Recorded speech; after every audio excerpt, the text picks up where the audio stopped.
came of his own free will. Arguably. Debatable. Came with the power of a king. The law enforcement, whatever, came as a fool, right? The Wicker Man, 1973. Here we go.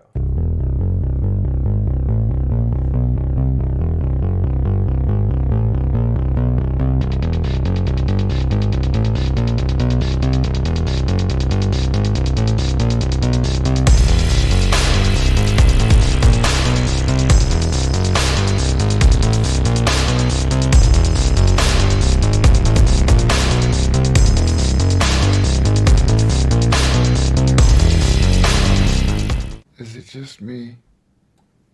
Or is it getting crazier out there? Hey everybody, I almost missed that. Oh jeez. Welcome to the Late Late Horror Show. I am Dino. And I'm Aleece. And we are finally going to talk about The Wicker Man, 1973. Yes. A year before Texas Chainsaw Massacre came out, which was a bit of a more gory. You know what? The Wicker Man really isn't. Well, it's a horror. It's debatable. People talk about it being. It's folk horror. Yes, it's very fantastical, which is what I love about it. Oh, yes. And we're going to talk about it a little bit, too. So, hello, everybody in the chat. Connie Clary, thank you as usual. And I guess I should move over here so my voice is closer to the microphone. I'm still setting this up, you guys. I need carpets so we're not echoing so much, but it is what it is. Moonlight Dancer, what is going on? Pink Panther. Robin, 05 as always. D. Smith, the bees. Oh, the bees, not this one. Not this one. Oh my God, Pink Panther is here. And the thing is, with the '96 Nicolas Cage remake, the whole "not the bees" thing, that's not even in the theatrical cut. That's like the director's cut. So if you just watch the regular one, the one scene that everybody knows about and talks about from that movie isn't even there. Right.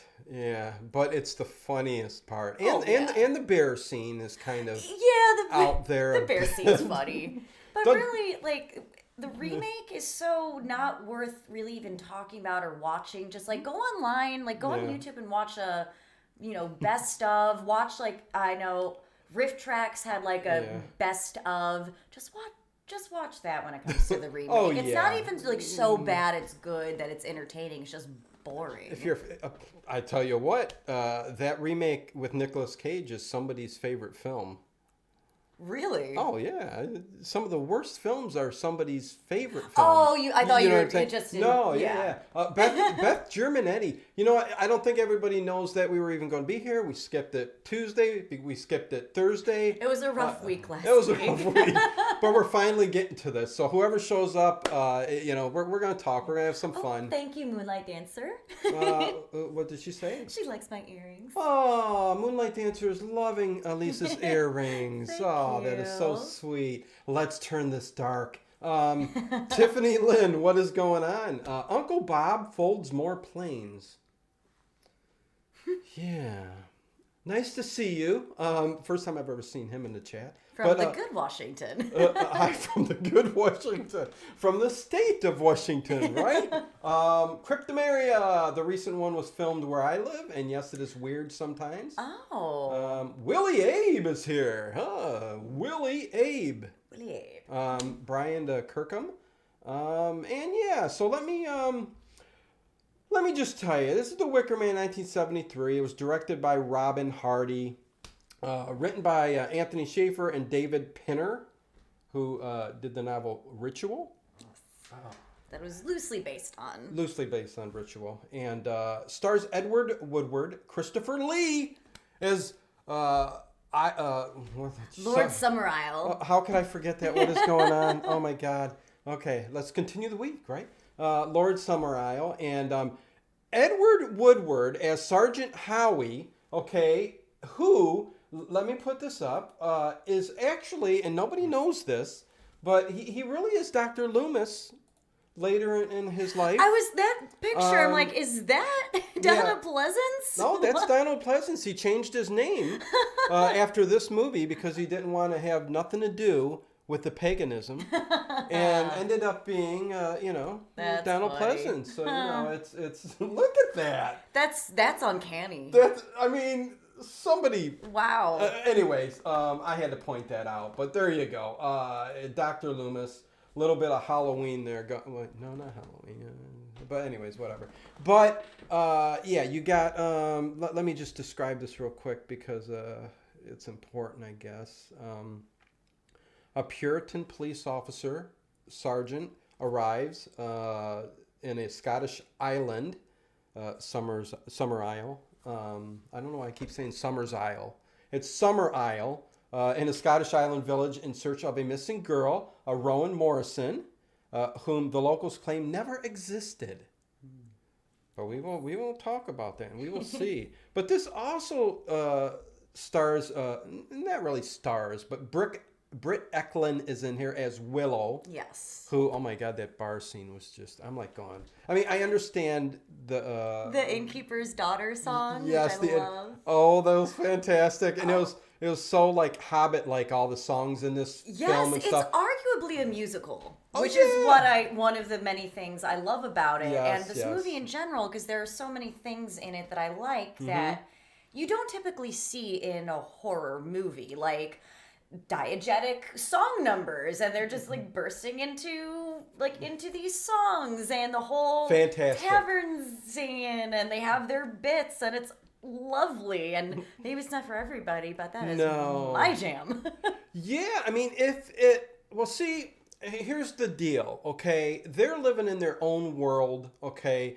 We're throwing out terms like paganism and stuff like that, but they went back to the old ways, okay, of things. They're on an island all of their own. It was bought by Christopher Lee, Lord Summer Isle, his father, or great-grandfather, and then, and then, they slowly went back to the old ways of things, okay, where you, rituals and stuff like that, where a lot of, okay, we're going to get into a little bit here, too, where a lot of, there were a lot of Masonic symbolism in this movie, okay?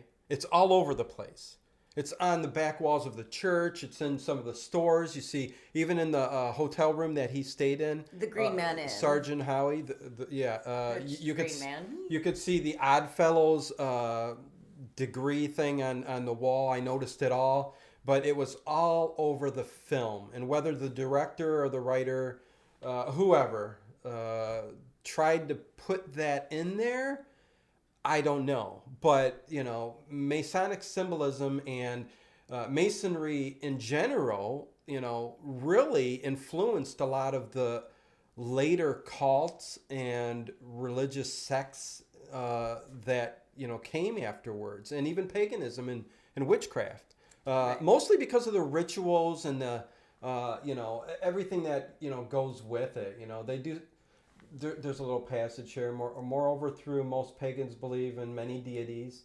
The Masonic custom is to believe in the supreme being. To a Wiccan, the supreme being is the mother goddess. Yes, and they're with Wicca, the mother goddess, it's basically like many gods. It's all facets of this one diamond, which is the one, the Almighty God. And you see that with the seeing eye on the boat.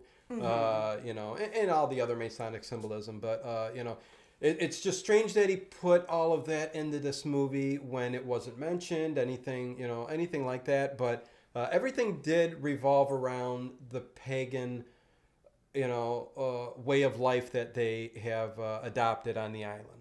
Yeah, and when this movie came out, when it was being produced and came out in '73, it was kind of like on the rise of like a different, like there was a Hey, Bubba.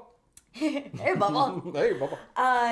There was cultural things happening in the UK, and actually in 1951. They had finally gotten rid of this law from the 1700s that was basically banning witchcraft, and so there was kind of this, sense that, old law was finally gotten rid of. There was a bit of a rise in occultism and witchcraft and Wicca practice in the UK, which so then this movie comes out kind of leaning into that, which is like this cultural differentiation of the time, which is fun. Teresa, you'll be absent for the movie? Yeah, we're not showing the movie. We're just talking about it, Teresa. And again, I just brung up I know paganism and rituals and all that stuff is a touchy subject with you. But it's not about that. We're talking about many other things. So, Brandon Fernandez, hello. But yeah, no, it's nice. Oh, and witchcraft too. But you know, witchcraft is not all evil. But if you think that, it's fine. It's fine. There's many good witches out there who do many good things for people. So it can be used for good and bad, just as people's lives can be lived in a bad way or a good way. So, and I mean, we can get into this more in depth, like as the conversation goes on. But that's one of the things I love so much about the Wicker Man is it's pretty even-handed with its approach to paganism and Christianity, especially Catholicism. Is it? Go ahead. I think it's like neither one. The movie is not saying one is bad or one is good, one is superior or inferior. It's kind of approaches them on from a very similar approach. And the director, Robin Hardy, he kind of did take a more agnostic approach to the whole thing. The Sam Barker. But yeah, like there isn't like, oh, the pagan ones are good or it's Christianity that's good. There's back and forth, and they come off kind of a bit equal. Yeah.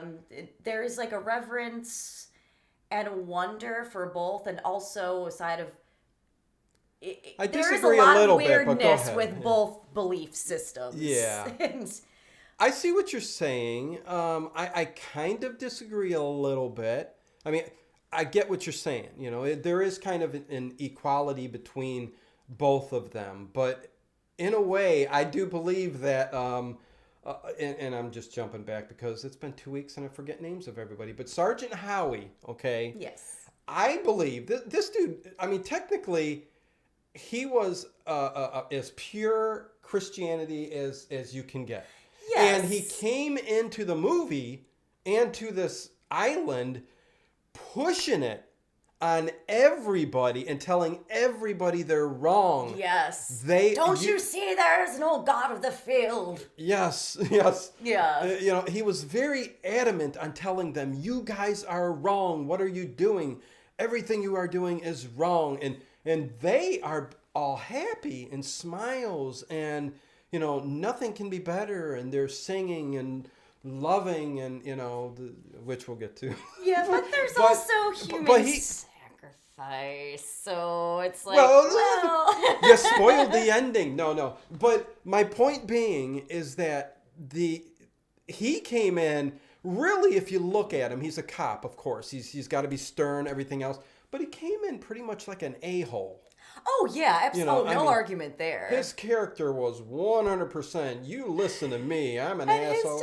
And he's just so, like, in fear of nakedness. And he's like, you're saying you're religious, but they're naked. Like, there are more religions than just yours. Yeah, and like, but what about Jesus Christ, the true religion? And like, I think believe, sir. And I think somewhere in the Bible, and I won't quote anything, but, you know, you shouldn't be ashamed of your body. And I think most religions, I don't know where it came that we needed to cover up, but, you know. I know we need to. Well, yeah. I mean, there's the whole thing with, like, the tale of Adam and Eve, and once they ate from the tree of knowledge, they had the wisdom, they realized their nakedness, and they were ashamed. If you go by that creation story, that's kind of where the whole being ashamed of nudity or your natural body comes from for Christianity or the Abrahamic religions. I ain't even going to get into what I think and all that about all of that because I don't want to offend anybody, and that's mostly why I don't talk religion. I'm going to strictly stick to the movie itself because I know I'll offend people and I don't want to. But anyways, yeah, he's an a-hole. He comes in, he's pushing it on everybody, and you know, right away just trying to find out. And I love when he pulls up on the boat and like nobody, everybody's like kind of ignoring him. What are you doing? What are you doing out there? You know, but yeah, it's kind of hilarious. But he's just so out of his depth, and yeah. you know, all these, you know, what he considers these hedonistic heathens, and he came the fool. I mean, you know, like Mm-hmm. what, you know, Christopher Lee, you know what they all said at the very end of that movie, you know, when they quoted all that was, you know, right on. I mean, you know, he's as Christian as can be, but he was brought there for a reason. Yes. He says, you know, Lord Summerisle, for a reason you were brought here, you know. And Christopher Lee is just Oh my so gosh. good. I mean, this was such a passion project for him too. Oh, like yeah. he was a part of you know, getting the Help fund, work for getting the nothing rights pretty much to at the beginning. to the novel, so they could Yeah. base it on that, and then it's sad that how this movie was. I mean, I could Thanks, see how. Juicy, okay. Nice hat. Thank you very much. Nice hat. And the Vagrancy Horror is here. Red Ants is here. I don't want to miss anybody. Christian Hannah Horror, what is going on? I think that's, I'm trying to catch up. But Bubba and whoever else came in afterwards. But yeah, go ahead. I mean, I could see how this was a difficult movie to market, because it's like, is this horror? Well, there's also, I mean, there's. You're coming out of the decade where Yeah. Christianity and Catholicism was just so built in society, you know, Yes. and we were entering an age of, you know, the free love and all that other stuff. Right. So this kind of shocked people and just hit people, right, you know, and they're like, what? You know, what is this? So I can see, I mean, there's nothing gory, nothing really horrific about this movie until the very end. Right. I heard somebody say, and it's perfectly said, that it's pretty much a mystery thriller or a mystery detective film leading all the way up to a horror scene. Yes, and yeah, no like, Perfectly jump said. scares or anything No. like that. But it feels it's very much like a fairy tale almost, which is Yeah. one thing I love about it. I do too. I really love folk horror. Even when Midsommar came out. Which is such a love letter to Wicker Man. I mean, Oh, yeah, 100%. I mean, that movie was just fantastic. And, you know, we did a whole, I believe we did a whole commentary, or was it just a discussion? I think we did a whole commentary on this channel about it. Had a lot to say at the time. And I mean, Ari Aster, I just loved it, man. It was, and also, this movie, when it was coming out, it was the second billing to Don't Look Now, which Say was what? also this movie was a Oh, double was it feature. really? This was Oh, the second okay. billing to Don't Look Now, which was Interesting. also one of Huh. Ari Aster's favorite movies, which was a big inspiration Interesting. for Hereditary for him. Okay. yeah. So. Hey, Christian Hannah, you still here, man? You see Donald Pleasance here? let me show you there real quick. Donald Pleasance, he played in this film, man. Edward Woodward, after this, changed his name to Donald Pleasance, and I know. This guy. I'm just joking. But I'm joking. he looks so much like him. He could be his brother. But anyways, yeah. So, Oh, I have a fun fact too about Britt Eklund. oh well, yeah. Let's talk about Britt Eklund a little bit. Oh, what a beauty there, huh? Yes. Well, That dance scene in the hotel. Sorry, Aleece. I mean, you know, that was something. yeah. Of that was magical. What? but that wasn't all her though. She had a body double because she was 3 months pregnant. She found out she was 3 months pregnant right before filming started. So any of when the whole the Willows song, which I absolutely the I song do itself love the I Willows love, song, but that yes. whole scene. Yeah. Anytime you see like her in a wide shot and Yeah. where it's in full, it's a body double from the back and from anything where you Don't see. spoil the fantasy for guys out there. There's No, just I'm another beautiful, No, I know. Yeah. But her voice was also dubbed because she's Swedish, and this is supposed Yeah, to be she's Swedish. it's Yes. located on an island off the coast of Scotland. But they had two women dubbing her voice, one for the singing, who I do not know her, but the other for her speaking voice throughout the film, Mm-hmm.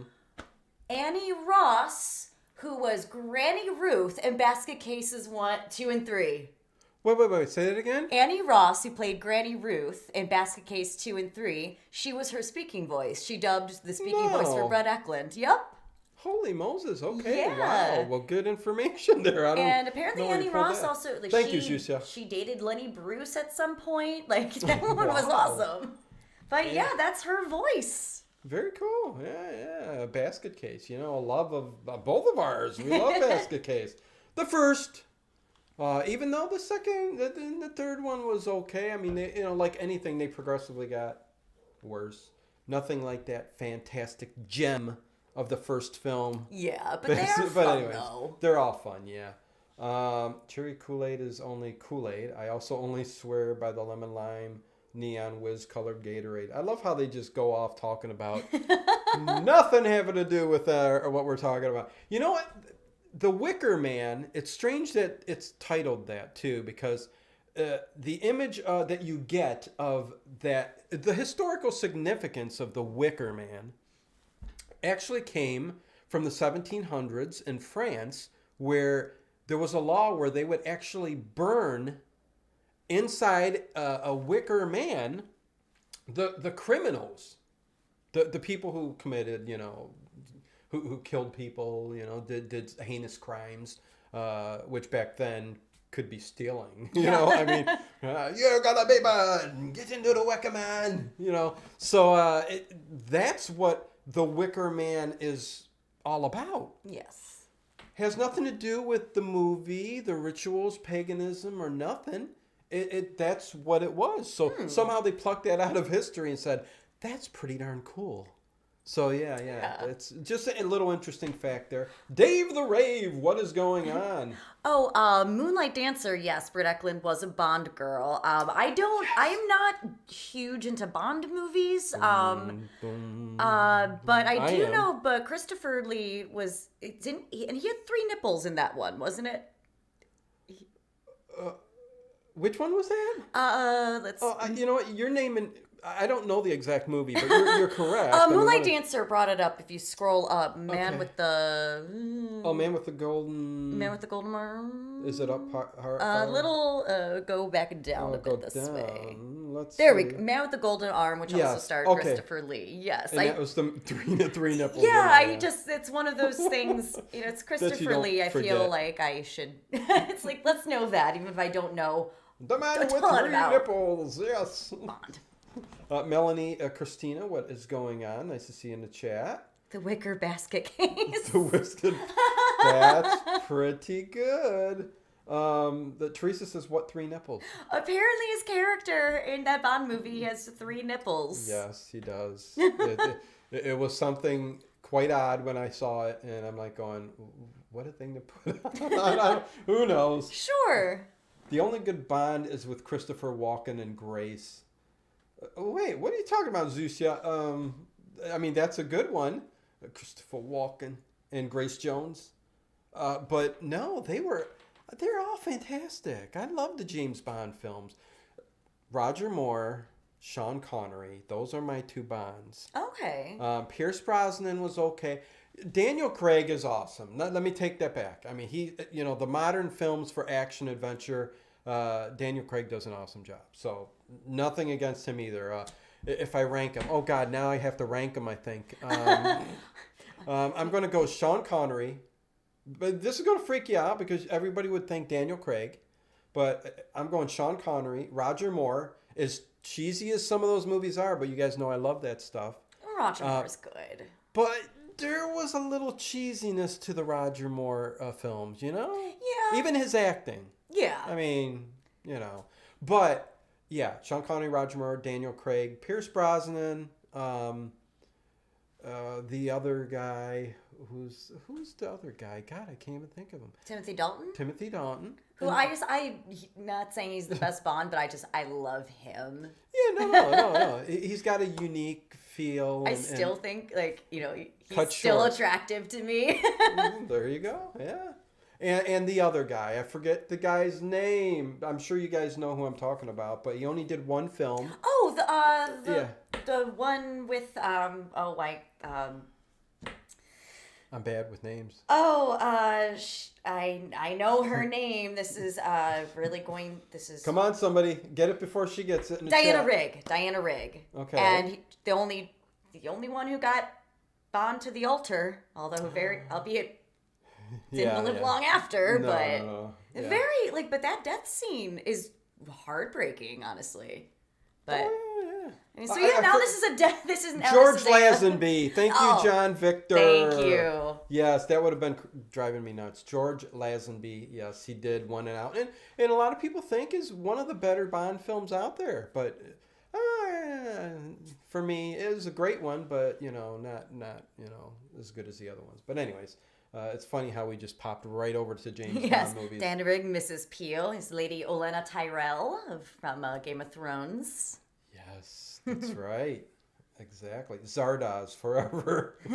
Lone Ranger, hello. How are you doing? Thank you, Teresa. You're so sweet. I love Aleece haircut and earrings. Yes, it's Aw, so nice. You guys. You guys are so silly. Stop it. Anyways, okay, so what else can we talk about here? Basically, the whole Rowan Morrison thing where she's this girl that's lost. Everybody on the island is kind of covering up for her. I don't know if there's anything specific you want to throw out there, but the storyline's pretty simple. Yes. Really, overall. And it's depending on which version, it's not very long, but there are 3 different cuts of the movie, which the one I saw is the theatrical cut. It's about 90 minutes or 88 minutes, but the one I want to see, because there is the director's cut, the theatrical cut, and the final cut. The Hobbit cut. The Hobbit cut. Yeah. I mean, and they're not even the director's cut which is the longest. It's an extra 10 minutes. The final cut, which is like Robin Hardy's like preferred, like his favorite version, it's an extra about 4 minutes, and it includes this includes the song Gently Johnny, which is cut out from the one that I watched because that's the one they have on Amazon Prime, which I'm really disappointed about. Mumfna, the Ever Living, Wicker Man is one of my favorite greats. Yes. Favorite soundtrack, and Gently Johnny and Willow's Song, excellent. Yeah. So he must have seen that version. So And I found it on YouTube, the Gently Johnny sequence, and I'm like, oh man, I wish they'd included that because it's so good. I'm trying to think if I heard that song or seen that version. Yeah, you'll have to look it up on YouTube. It's a really beautiful The Gently Johnny song. I'm sure it's on there somewhere. Yeah, and Willow's song. Willow's song was great. Yeah. Gorgeous. But And that scene. whole scene. Yeah, that scene Let's where she. talk about Yeah, it. let's talk about that scene because John Victor, really quick. Lazenby's movie is weird because the book happened before You Only Live Twice, but they did. You Only Live Twice first with some elements from Her Majesty's Secret Service. Yeah, okay. Yeah. Oh. Maybe that's why they only had them one and done, and then they decided, we're just going wherever. But anyways, yeah. And Denny Regrade is in the chat. How are you doing? I'm interested in influences. The Lottery by Shirley Jackson is an obvious influence, and Wicker Man influenced, yes, Midsommar. Yes. Influence, or surely The Lottery.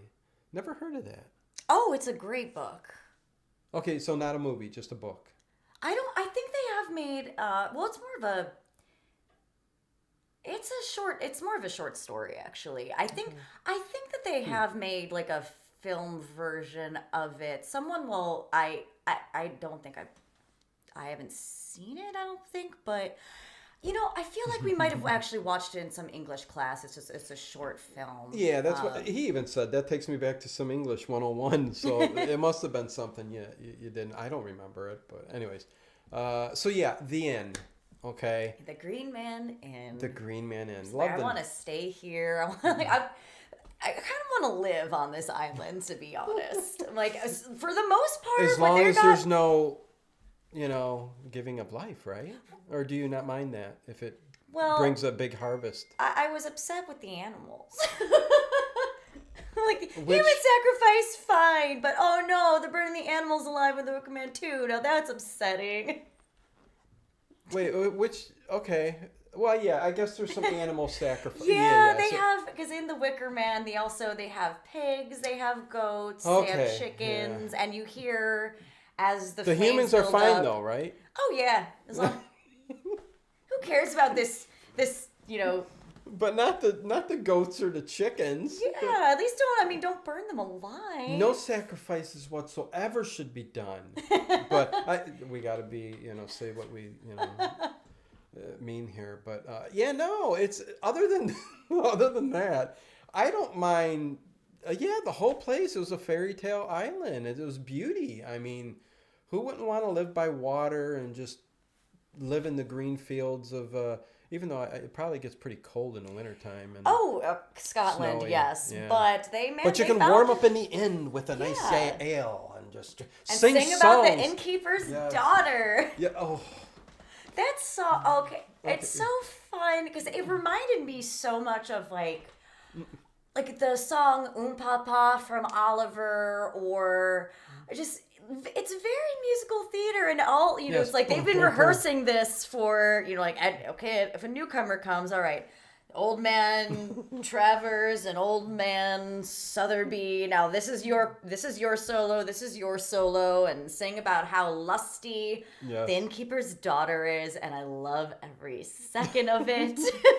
It was fantastic. I really did enjoy it. I mean, to the some people may go, that is disgusting and terrible. I mean, I could see it, but you got to look through eyes with your imagination and see that it's a film, and not that there weren't places actually like this in the past. I mean, there were.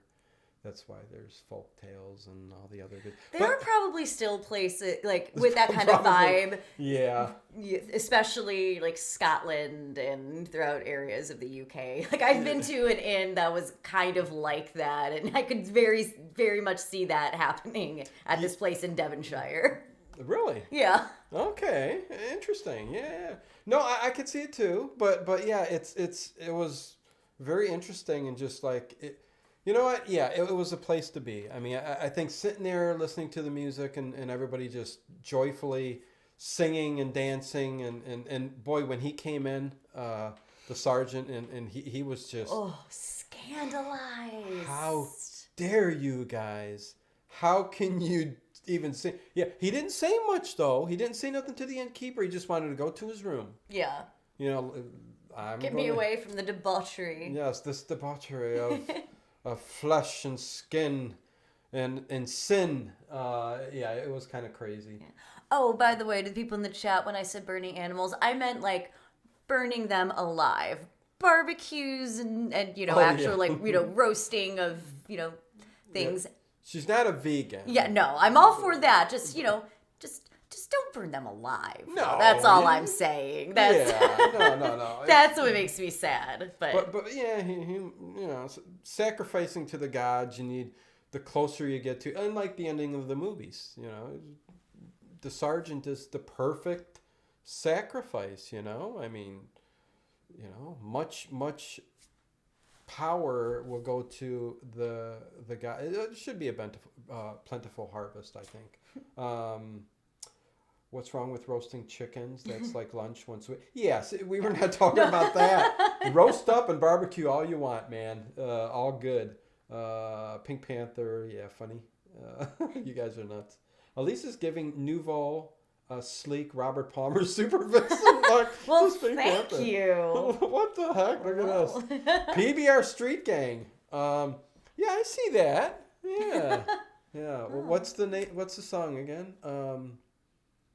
It's in my head. I can't. What's the name of the song? You probably know it. Which song? Robert Palmer. Well, which What's song? the name of the song, people? Robert Palmer. Oh my God! If you guys say it, I'll know it right off the bat. But what's the Robert Palmer song? Come on. Anyways, also hares, not rabbits, hares, play a big part in paganism and witchcraft, and that's all over the island because the sacrifices most of the time will turn into a hare. You know, so I don't know. Addicted to Love. Yeah, you remember it now? Yes. And they're all dancing in the back. And got it. Thank you, D. Smith. Appreciate it.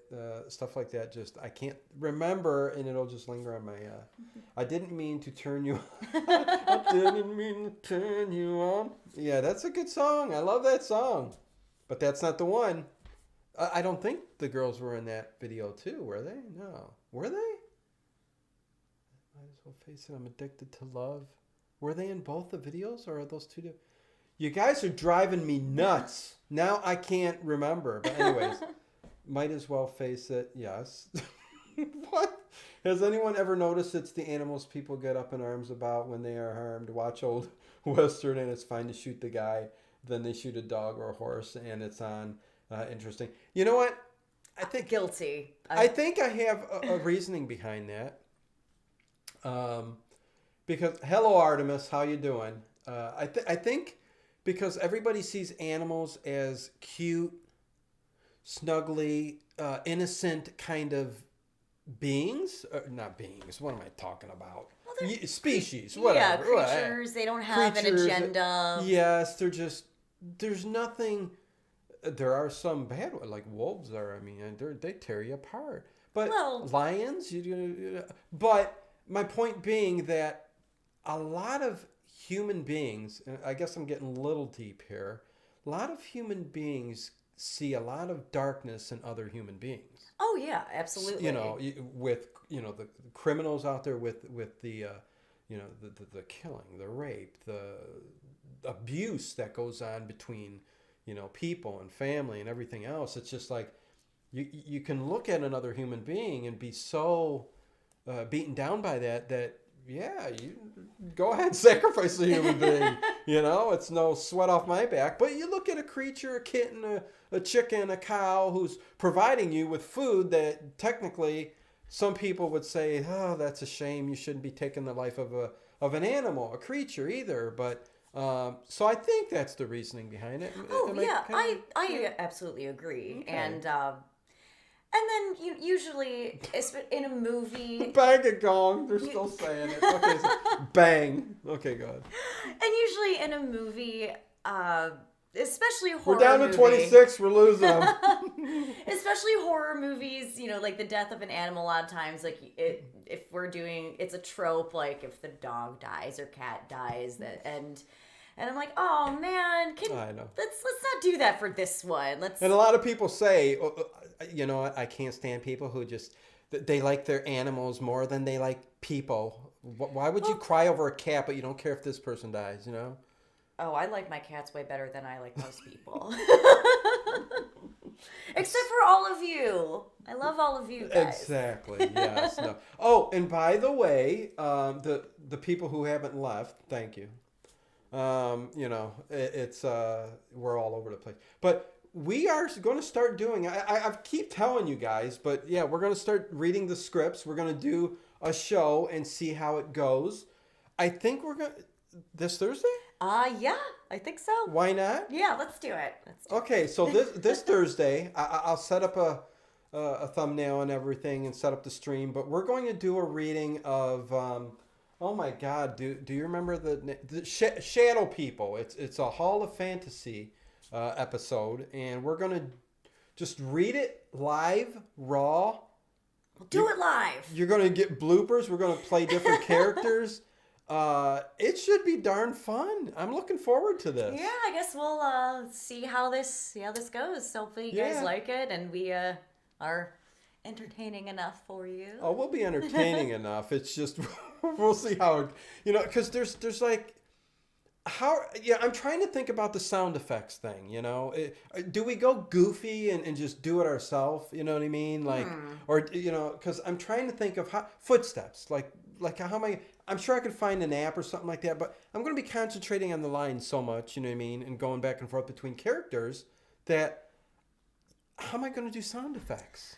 We'll figure something out. I wish we leave most sound effects out. Maybe we'll take a poll as we're doing it. Who knows? I wish we had like a mouth harp. A mouth harp? Which was featured in The Wicker Man. A mouth harp? It's that instrument. It's like boing, boing, boing, boing. For Yes, no, you're right. at the you're right. I'm beginning just of trying to the remember. Maypole song. Okay. They didn't actually show a person playing it though. I think they do. Did Like they? right there's Okay. it looks like there's some like the kind of older teen boys, and while the kids are doing the Maypole, and that song is just fascinating too. Oh yeah. The ritual of spinning the female and males of the younger youth kids. It's all very deep and interesting. Yeah, and, the phallic symbol of the Maypole, and of course, poor Howie is which just, when they again, show how so disturbed scandalized. over You're it. teaching the children about sex, and How could you? How dare you? Yeah, he was. Oh my God! Yeah, that's why I said it. You say it's equal, and so and I'm like going, no, man. He was so one side was happy and all. He was just disgusted and just trying to cram it down our throats.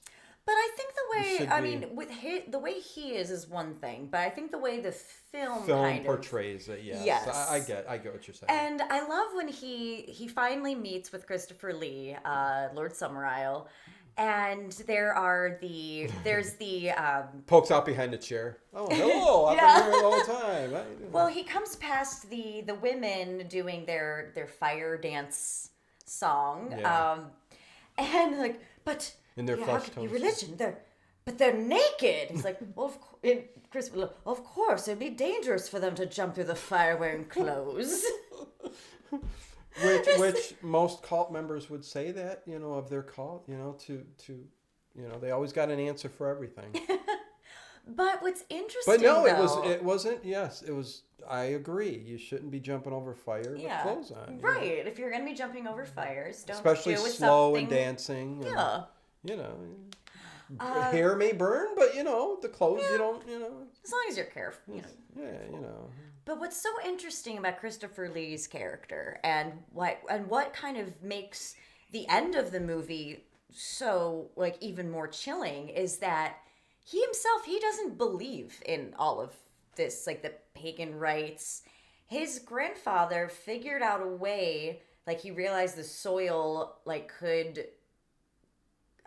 produce all these like different kinds of fruits, and that's why you see that there are palm trees and it's very fertile soil. yes, and yeah. that is not the climate of Scotland. And so his grandfather figured out, well, if we can Can you do a Scottish accent? not very good on cue if I'm doing No, that's like, all right.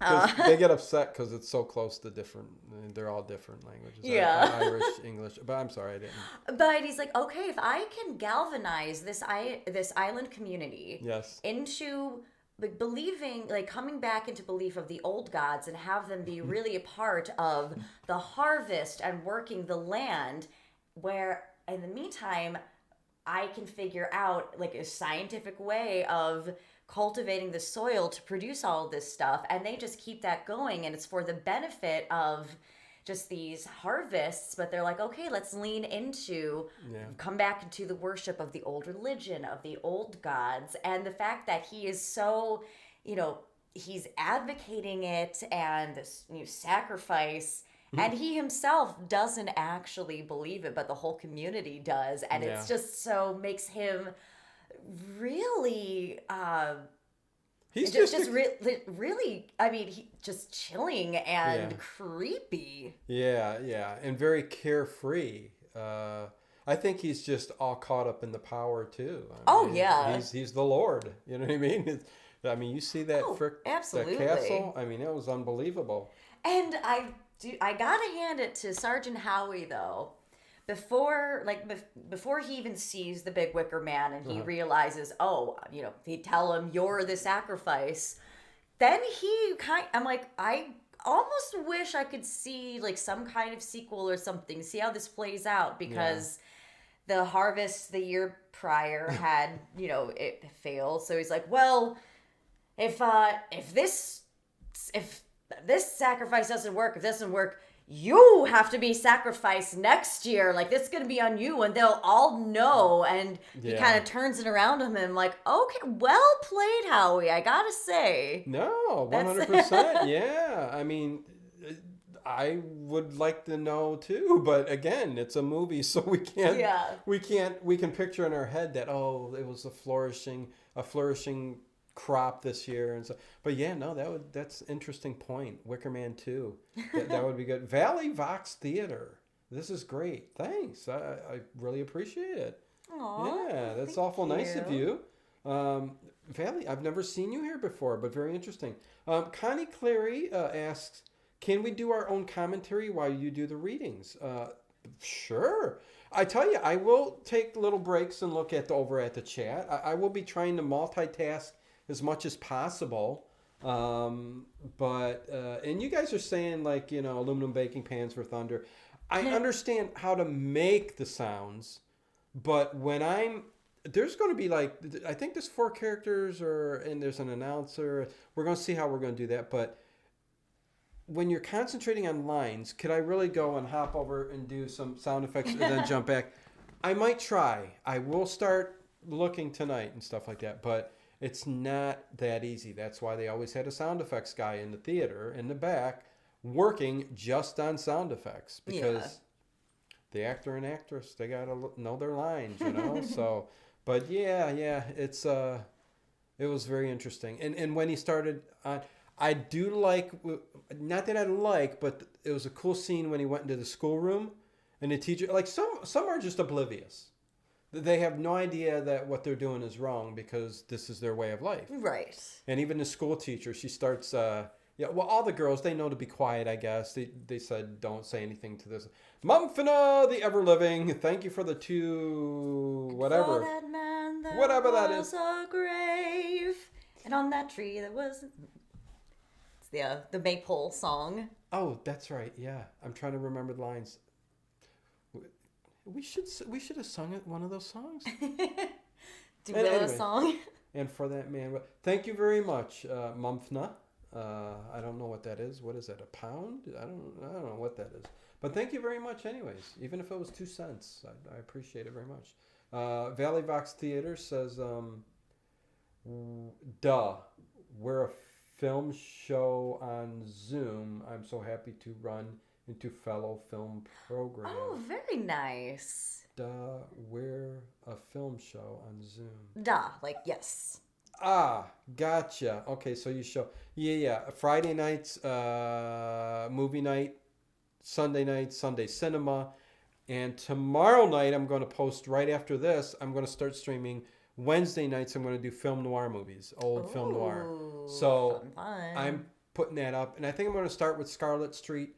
Very popular, Edward G. Robinson, one of the quintessential films of that era, that time. And it's a fantastic movie. And I figured I'll start with that one.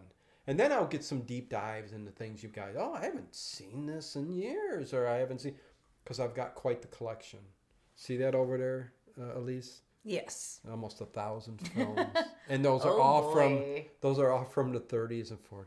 Amazing. That'll be Every fun. one of them. But anyways, this is classy. God, yes. From Derbyshire. And Mangham. Hello from Derbyshire. I was going to do a voice and it slipped and I screwed it up. So what?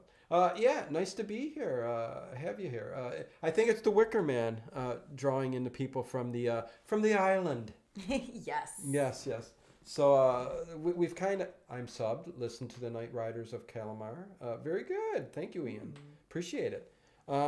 Yeah, so any interesting facts there before we get to, oh no, I was saying about him going to the school. Yes. All the girls were sitting there.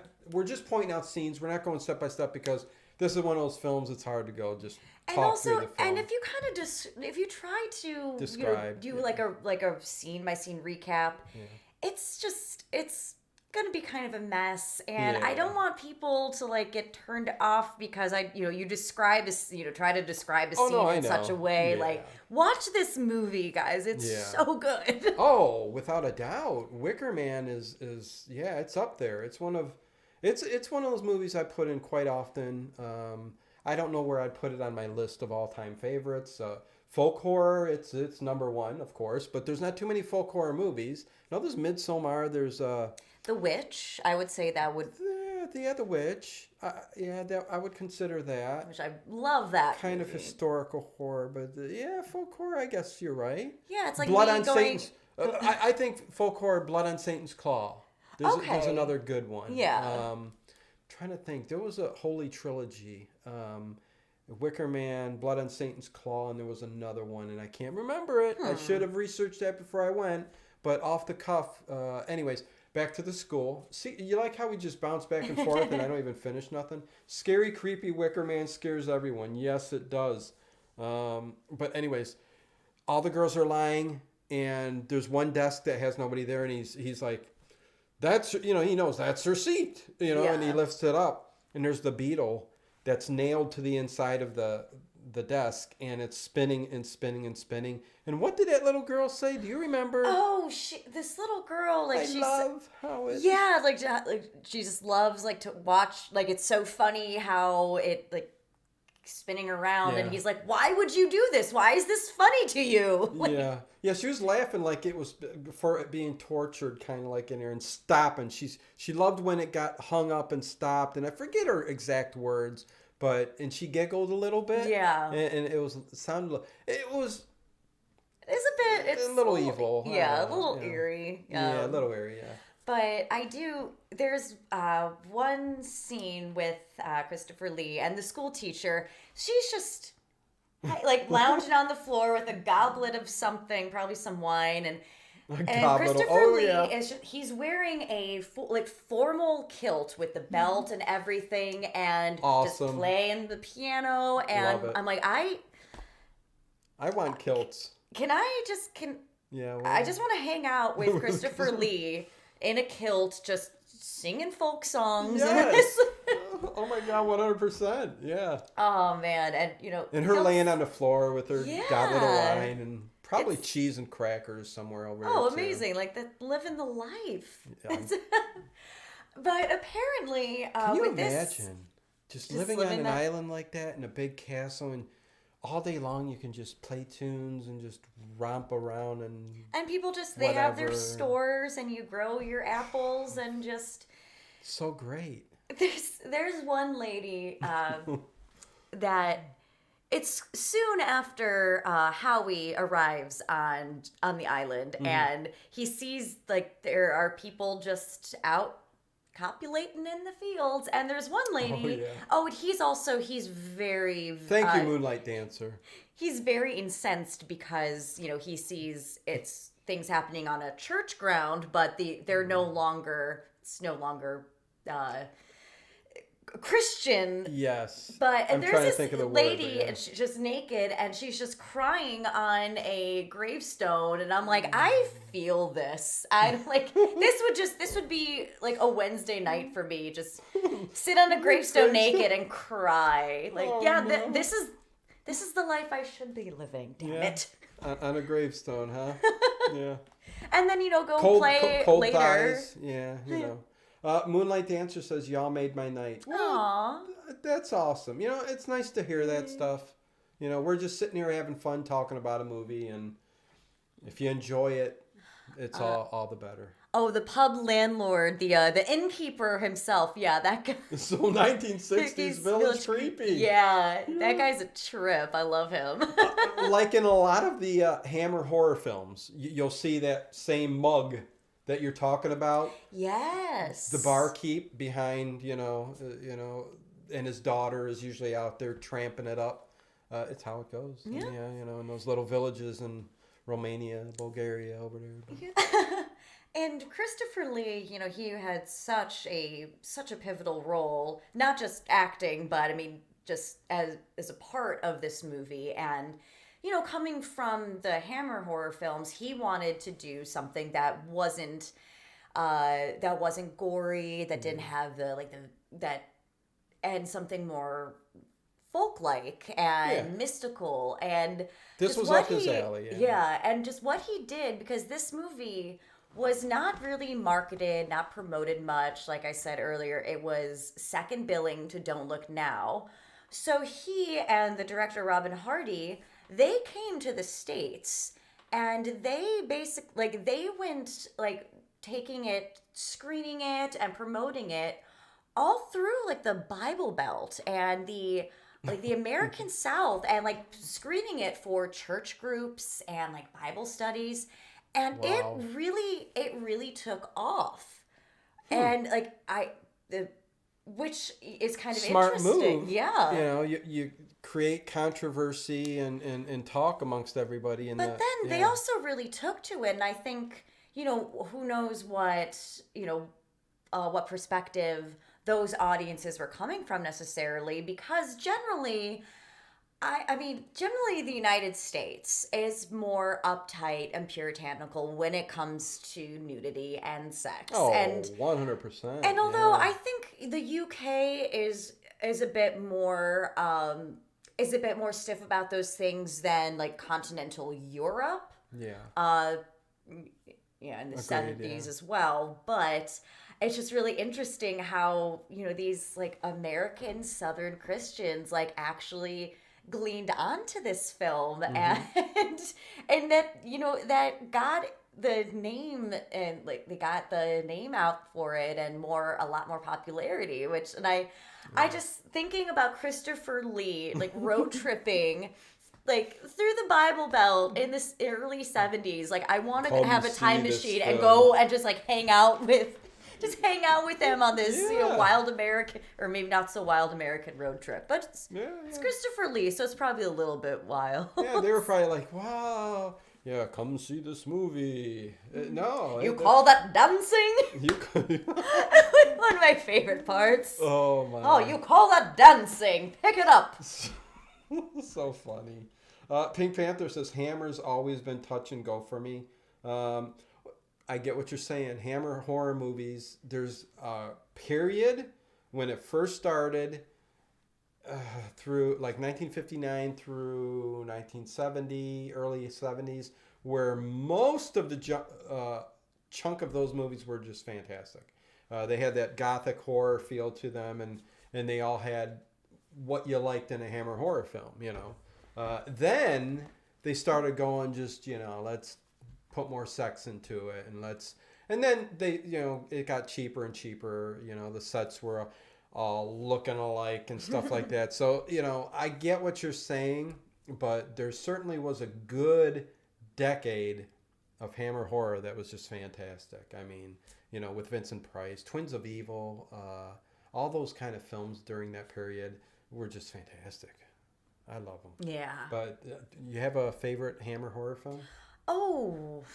Or is that a tough question? I don't know. That's kind of a tough question. It's been a while since I have last revisited some of the Hammer movies. So, yeah, kind of hard to say. And also, for me, a lot of them kind of overlap in my mind. Because you have, so many of the same, like the same actors in them. So it's like, wait, I think that's what she's talking about. about. Yeah, like, is this the movie I'm thinking of? Or was it the other one with, like, Peter Cushing? No, you get that a lot, definitely. Moonlight Dancer says, watch Laura, great film noir, has Vincent Price and Judith Anderson, who was in Rebecca. Yes, all great films, and you know it. I mean, this is the channel for film noir. I put a whole stream one night of film noir old time radio shows. They're awesome, Let's see, did I miss anything? Ian, we grew up watching Hammer House of Horrors in the 70s. Every time we'd see a hitchhiker or a guy in a yellow Mac, we'd say doppelganger. My brother and I made anti-vampire kits after Salem's Lot. That's nice. Awesome. Me and my brothers used to do, all of that stuff. Everything you've seen in that Salem's Lot movie, like the masks being made and the model kits being painted and all that, that was me and my brothers. It was awesome. It really was. A different time. Where did the Terminator find toilet paper? The golden age of Hammer. I'll be back. I'll bite where? I'll be back. Oh, is that the? Okay. He found I the got it. I'll be back. I got it. But Don't do that. Thank you, Teresa. Don't do that to me when I'm doing. No, I'm joking. That was how I found you. The radio plays. Valley Vox Theater says. Oh, very cool. Yeah, we do a little bit of everything on this channel, Valley Vox. Yeah, I even do trivia nights on Saturday nights. So, but I think that and this are the fun parts. I mean, everything's fun. The listening overnight is just calming and relaxing, But this lets me, let loose and talk about movies and stuff. Trivia is just, you guys see, I'm just being goofy and everything else and having fun with you guys. And I think this radio script reading thing is going to be fun as heck. Yeah, I'm looking forward to that. Yeah, so this is going to be interesting. So anyways, The Devil Rides Out was awesome. Yeah, that was a good one. Yeah. Anyways, anything else there before we get towards the end of talking about this film? Let's see. Anything else stand out in the movie that you really wanted to talk Well, about? I mean, other than just, the ending. Yeah, the music in general. Paul Giovanni's like his score and the lyrics he wrote are just it's so mystical. It gives with that whole opening with the corn rigs song. Oh yeah, corn rigs and barley rigs and corn rigs up Bonnie, however it goes. Yeah.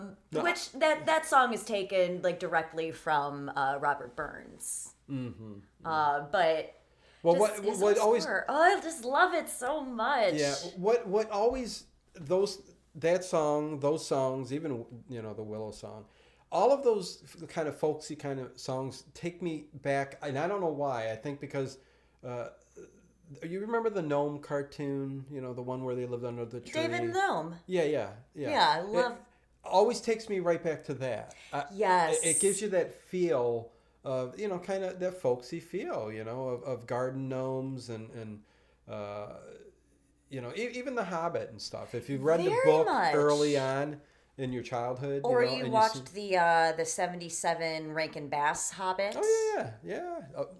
That was good too. Yeah. But it takes me back to all of that and reminds me of that and just fairy tales and folklore and very comforting. And the stuff that, that was my love of that stuff kind of came like right before / like right when like that horror kind of this like came about in my life at the same time. So that's like, I just have so much love for it. And what I love about Willow's song is also when she's kind of like banging on the walls, going on along with the drum beat. Oh, the whole scene, yeah. It's so like she's like pulling him in, like boom, boom, boom, and it's like a siren, and she's like beckoning to him, and like, am I not like a fair maiden, like young and fair, and like.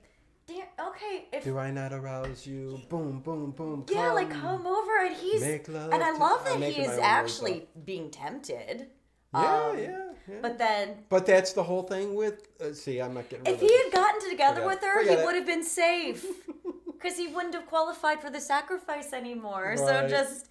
Man, like one of the few times where he would have given into the craving of the where like giving into your lust would have saved you, but then damned you. But that he said in the movie that that he saves that he doesn't believe in it before marriage. Yeah, and he does mention that it's very quickly, but he does mention that he is engaged. Okay, yeah. But I guess I think I don't know if this is in the director's cut or the final cut, but. Before he actually, the movie, I guess it starts before he goes on the plane to the island. Yeah. It's him with like his, not cop buddies, because they all are kind of jerks to him, but they're kind of making fun of him for being like so devoutly Christian. Oh. And they're saying something like about his fiance or just any girl, like, oh, with him, like, she'll spend more time on her knees in church than with it, like, something like that. Like, you're like, oh, this guy, he doesn't want any of that before marriage. He's very, Well, because, they're living a different lifestyle. I mean, sex and love and all that other stuff is just kind of an open thing, I guess. And, what they're doing on the island. So, and it's interesting to me how much this movie, it focuses on like the rituals of the island, but then it shows Howie kind of like a flashback where he's leading like a mass and receiving the Eucharist, which as far as if you want to talk like magic and rituals go, as far as Christianity, especially Catholicism, the whole ritual of receiving communion is like, it is kind of like, okay, this is magical because in Catholicism, it's the transubstantiation. Like they, it's the belief that that it really becomes the body and blood. It's not just a symbol. And it's like, okay, so you kind of do believe in this sort of transformative magical ritual, but then he comes onto the island where they're like, oh, we're all about like reincarnation, and when you die you become a part of the land and the air and everything, and he's just like, what, this is crazy. What and are it's you like talking about? One person's like, your crazy magical beliefs are just what is normal for others, and that shared different different aspects of ritualism Just from done in different different sides. ways, yeah. I love that juxtaposition of the two. Yeah, no, exactly. The music was awesome. Willow's song was in my head for literally days when I first say and heard the song. Yeah. Could we perhaps see Fright Night, Dino? Here we go, off on a tangent again. Let me just say this because I know somebody else. Golf for Fun, JN. It would be cool if you had the movie running in the corner of the screen while comments were made by the. Well, see, there's certain movies you can't play for copyright reasons, so there's nothing I can do about that. I mean, if I could put Star Wars up here for movie night, I would do it. That's YouTube's going to get very mad at you for certain things. Yeah. I mean, and there's only certain things you can put up, and the things you can put up that they allow you to put up are still copyrighted. A lot of these. It's just the money or advertising, whatever, on YouTube goes to them. So I put movies up that are copyrighted for the companies, but they allow you to play it as long as they get the ad revenue and stuff like that for that. But I try to get ones that don't have either. You know what I mean? So, but it's tough. It's tough. I would love to do. You know how many things you could do if you were able to do that? I mean, think about it. Yeah, I mean, there's a reason, if you watch, if you watch a video on YouTube and it's like doing a critical review. Oh, Teresa, quit saying you're sorry. It's okay. You're good. You're good. But yeah, if you're watching, a YouTube video and it's something where they're showing clips, and some studios are way more strict than others, but you can only show like a certain amount or for a certain length. Otherwise, you can get flagged with like copyright. Oh yeah. Blah blah blah. Well, I get hit by copyright all the time. The old time radio shows do. You know what I mean? And you can't. I mean, you're still allowed to stream it. It's just the ad revenue goes towards the people who own the copyrights to them. So that's just how things go. Valley Vox Theater says Twitch is an option. Well, that's a whole different ball game because Twitch, they'll allow you to actually stream movies on Amazon Prime because they've got the same company owns and they've got things. Oh, I didn't know that actually. I'm not super familiar with Twitch. Yeah, you can have like watch parties with anything that's on Amazon. Yeah, I've done a watch party. Like I downloaded Twitch, but I don't really use it that much. But yeah, that's something. I'm almost 34 years old, guys. I'm not up on all the internets. All that internet stuff. What you doing? She's got a rotary phone at home. It's so crazy. I have my Nokia brick cell phone. Your BlackBerry, is that? Yeah. What they used to. She got BlackBerry. Yeah. Oh, look at all these numbers. Ooh. I do miss flip phones though, because you could actually hang up on somebody. Oh yeah. Yeah, there's something much more satisfying going like slap rather than like hit that end call button. You son of a boop. Wait, it's not ending. Okay. No, that's funny. That was actually a Seinfeld episode. Everything was a Seinfeld episode. Everything was a Seinfeld or a Simpsons episode. Well, Jerry Seinfeld said, these new phones and stuff that you got, like, but back then even it was the the car phone, and it was like it was this big thing, but you couldn't technically hang up. And he's like, "How do you hang up somebody when you're mad? You can't slam it down like you used to do, and you just how do you hang it up when you're mad? You just put What's the deal with deal with car phones?" Anyways, Teresa says hit that thumbs up. Yeah, thank you very much. Appreciate it. Oh, we're almost to 1,000. I mean, not 1,000. Like 1,000. 1,000 thumbs up. 100 thumbs up. Thank you very much. Okay, so we'll get to the ending of this movie and talk a little bit about that, because we come to find out really that at Dino, you know what would be great, though not really viable, but if we all had Quest VR. The app, big screen is amazing. We all sit in virtual cinema screens chatting and watching films. It sounds great. And I know Valley Vox says we would do great on Twitch.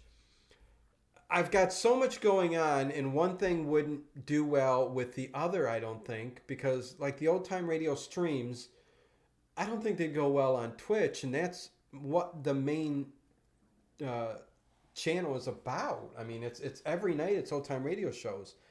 So all this other stuff, even to get the time to do it would be, right. So I'm trying to do what I can and still have fun, and I think I'm doing pretty good. So, but thank you guys. Those are all very cool ideas. Yeah, but, for sure. Yeah. And maybe something to consider down the line, but also, Yeah, I mean, you keep in mind never that know. this is a one-man operation. Oh, like, God, yeah. so Dino is just doing like all of this By completely myself. on his own. So that's that's a lot. Yeah, it's not easy. I mean, I try for everybody because I know a lot of people depend on this helping them out for health reasons, sleeping, anxiety, all that other stuff. It's my main goal, and then the rest, like I said, just to entertain, create this little family group. The Late Late Horror Show family is just fantastic, and the more people who come in is just great. Teresa, you and Dino, you guys crack me up. Thank you so much. Yeah, glad I found Aleece here. She's fits in quite well here. Oh, thank you. I'm happy to be here. Just as goofy, I guess, sometimes. This crowd would be a great room to get in and watch that. Yeah, no, I don't even know. Honestly, Mumphnut, I don't even know what you're talking about.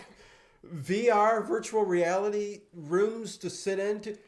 Man, See, it makes me feel I'd take all day long to do that when I got all this other stuff to do. Right. My husband and I, we have an Oculus.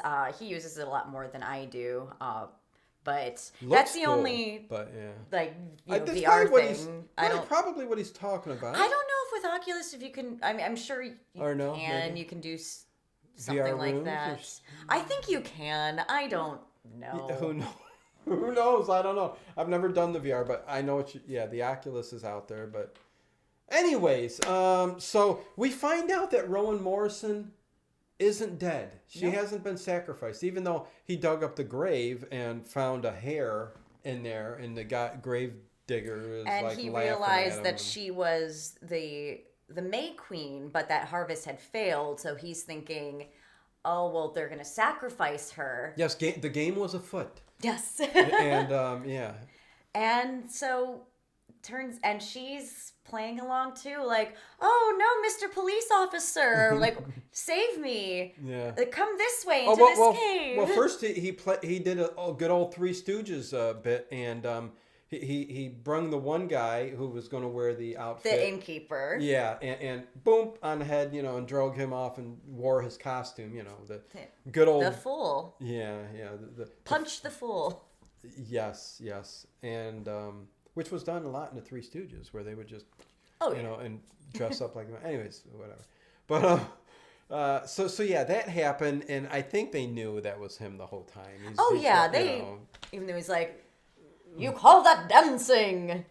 And after knowing that, watching the movie through the first time and knowing that they had it's it so all sad. planned. Yeah, it's so sad for him. This guy had no chance. No, not at all, man. They Which the thing is, with the whole he came here willingly.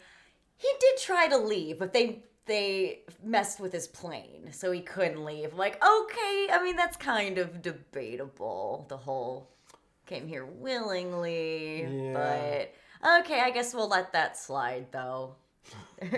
Yeah, no, it's I mean, they'd have to get. I mean, it ain't that hard to get rid of the plane. You let it go to the bottom of the sea or whatever. Oh, I mean, they'll cover their tracks, but I mean, Yeah. he wanted to leave, but also, I was watching this with my husband, and he's like, "Oh my God, this guy is so dense." He's like, "Stop telling everybody your plan," because he's going on. I'm coming back with officers, and you'll be arrested, and we'll talk about how you are educating these children. And That's true. And my husband's like, "Stop telling people. Like, do you want to die?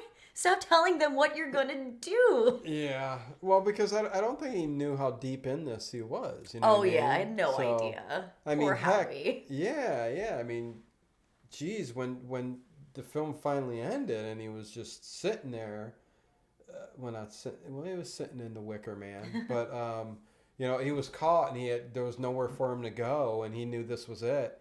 They took him up to the Wicker Man and they started burning it on fire, and Oh, that shot Oh, when man. when he first sees the Wicker Man, and like he goes and he's like, "Oh God, oh Jesus Christ!" But it's so like, I mean, it's so creepy. oh, it's and- creepy because because his faith. He's calling out for God, Jesus Christ, and and you look down at the bottom and from his angle way up in the Wicker Man. And they're just, they're dancing singing, and they're- singing and and he starts smiles. singing like the Lord is my shepherd, in Yeah. Psalm, and starts praying, and And you hear above him, bah, yeah, you hear, bah. and that's, well, when the animals, I mean, they like start screaming, wailing, whatever, as they start to be burned, and it kind of, The pig was sizzling. yeah. And it meshes together with his kind of singing, praying, and eventually screaming, and it all comes, it's like this like eerie cacophony. And then and then and even showing the sunset go down. yeah, like the sun is just, wow. and they're sacrificing him to like the mother, the goddess of the fields, and the sun god, and then as the Wicker Man burns and collapses, and it's just this, the shot of the sun in Yeah. the setting, it's like, it just looks so cold. It's like, Oh, it's you creepy. you did, you sacrificed and you did all of this, but it's still like this uncaring universe that's, Yeah. and I don't, It's funny at the end, the behind the scenes. Well, Christopher Lee wrote a book afterwards about this, and he talked about that ending scene there when the Wicker Man finally collapsed and fell down. The cast, the crew, all those people down on the beach, they were starving. They were just all starving. They were so hungry, and after everything got done burning and all that, they like. Bacon was on the table, chicken was on the table, and even goat meat. see, And I'm on to you. I'm on to you now, Dino. this was Christopher Lee's last book, I think he wrote. Oh, really? Yeah, but they all had a fantastic feast, and I think they said in this area that the crops actually did come up. And the ears of corn were twice the size usually it was. This guy. It was can't. fantastic. But anyways, no, it was a terrible scene. But I actually did. Sad scene. There is some debate about the animals, because there's some say that by some accounts they do say that some of the And animals we're losing actually them. were some Just joking. animals actually did perish, but then others say that they took a lot of care as to not hurt any animals. Yeah. So I don't know. I don't know which is the real story, or if it's a bit of both. oh, and that's myth. I don't know how. That's a bunch of bull. I don't and know pigs how and much sheep. how strict studios and filming were in the 73, 70s about animal safety, which I hope they were, Yeah. but you never know. Well, what was the cannibal Holocaust? They and- actually did. Yeah, that makes me mad. but weren't supposed to. Yeah, well, Tom Savini killed a You know. snake in one film. I think. Which one was it? That made me sad. Tom Savini. I mean, I love him. Don't How get me dare- wrong. oh, yeah, but, yeah. but It was in his younger days. Yeah. But He's- anyways, he don't harm regrets it. animals in films. No, of course Well, not. don't, in general, except for eating, but do it humanely and don't burn them alive. Exactly. That's what this is all about. Don't burn things Yes. alive. Don't That's burn the show. for Bye. crops. Yeah, for crops. Yeah, for haircuts. Steven, how you doing? It's great. The old time radio shows are the main staple. Yes, something every single night for you. I can't believe I'm still putting up new shows after a year that have never been played yet. I mean, for the first time I put up, what was the one I just put up the other day? The Adventures of the Abbotts. That was sitting there, and I still never played it. And you guys got to have hear it. such an extensive library of those radio shows. Unbelievable. It's crazy. Yeah. Pete Repeat on the Trail. Never seen this one. Go watch it. It's so good, Pete. Yeah. Watch it in a kilt with a glass of wine. Yes, or scotch. Or scotch. If you want to be really Scottish about it. Yes. If you want to be hardcore, do that. Yeah, that was That's not say. my husband wore a kilt for our wedding, and we got married, and we're That's like, cool. we didn't really think this through. Like we're like, okay, yay, we're married. We're all right. Over to the bar. Let's get some whiskey. So. What's nothing wrong with that? Love the kilt stuff. Teresa Lee, Dino, my main man. What's up? Hey, Teresa, how you doing? Oh, Brian, thank while. you. With they killed a black snake in the cabin for the first Friday the 13th. Yeah, they actually did kill it. That's right. Yeah. I remember that scene. Yeah, Kevin Bacon. Wasn't it Kevin Bacon? Well, I know Tom Savini was the one who actually killed it, but I don't remember it was Kevin Bacon's character. Was he? Yeah, I mean, Did he was say the first Friday the 13th? Yeah.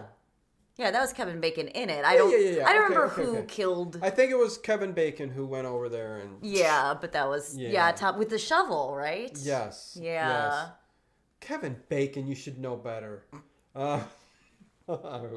You see a snake, isn't it? I saw one the other day at the Lakewood Park over here. Yeah, just leave them alone. It was crawling around. It was like this long.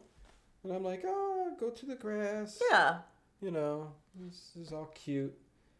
Looked like a dinosaur. It was gray. Okay, so. I was trying to think of what snake is this by the water that's gray? Could have just been a rat snake. Those are common around here. Yeah, it could have been. Yeah. But anyways, yes, great. And wait, what time do we got? 9:22. Should be ending this. Okay. Always rescue. Yep, I'm pretty sure it was Bacon. Yeah, Brian.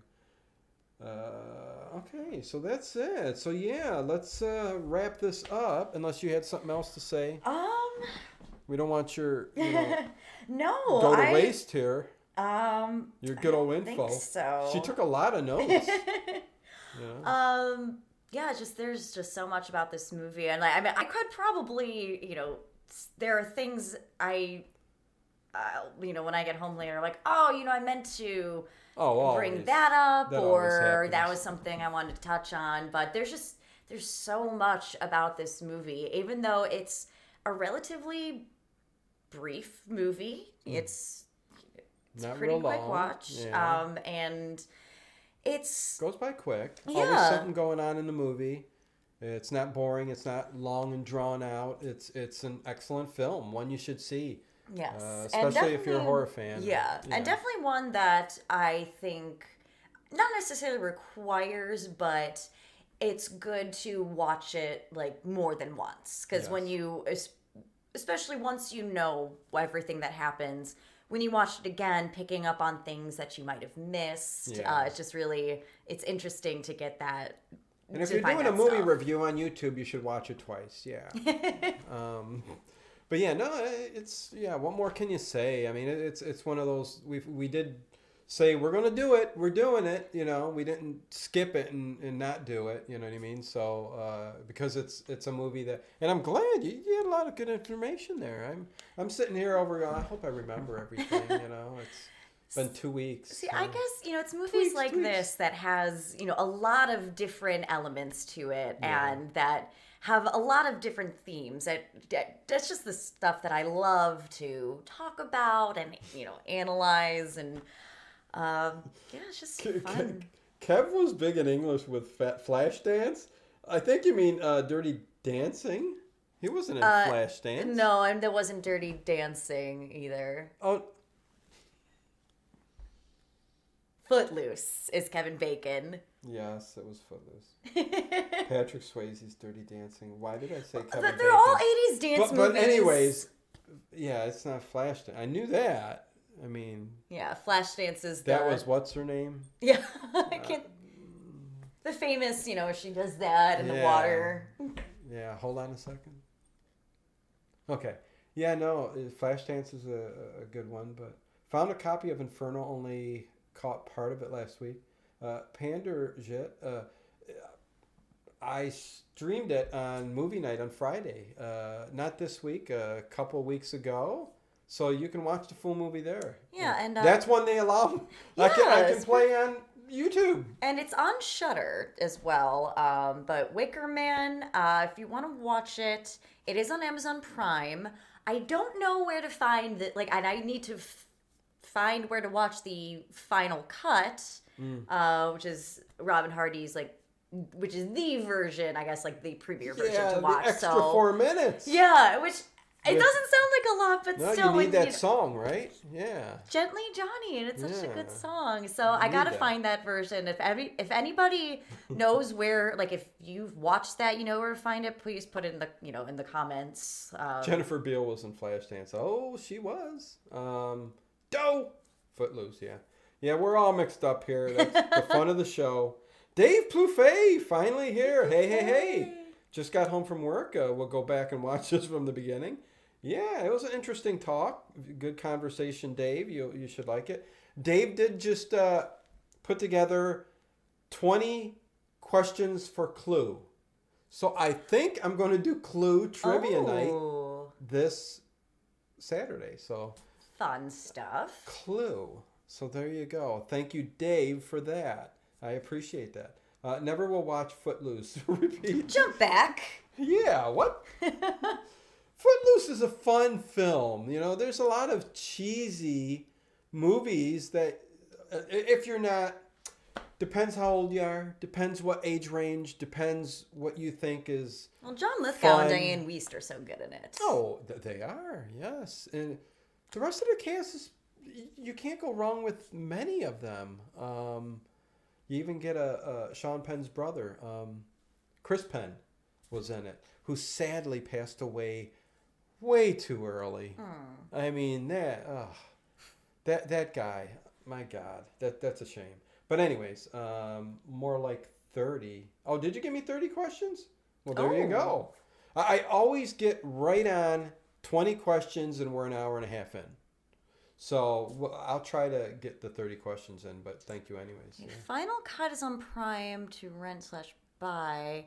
All right. It says UK Prime. I'll have to check that out because the one that I could watch for free along with my Prime subscription was the theatrical cut. Yeah. But I will look into that again because if I can just VPN? buy that.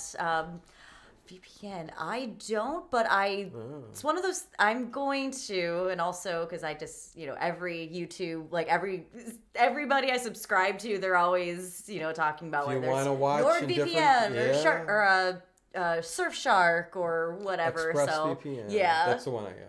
So yeah, I'll be doing that soon. And Ian says it's free on 123 Movies. Never heard of that. All right, I'll look that up. But there you go. But this is, I wonder if I can find on DVD because this is definitely one I want as part of your my collection. Yeah, for sure. The Holy Grail up on the shelf. Yeah. Yeah, no, that's. I don't know what that. Yeah. Yeah, what was that? Yeah, something wrong with your throat. Yeah. You're possessed. Oh, it's nasally. I liked it. It was fun.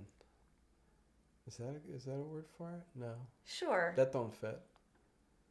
Fun. I think we've reached the end of the show. You call that dancing? Wait, what was that from? You call that dancing? What?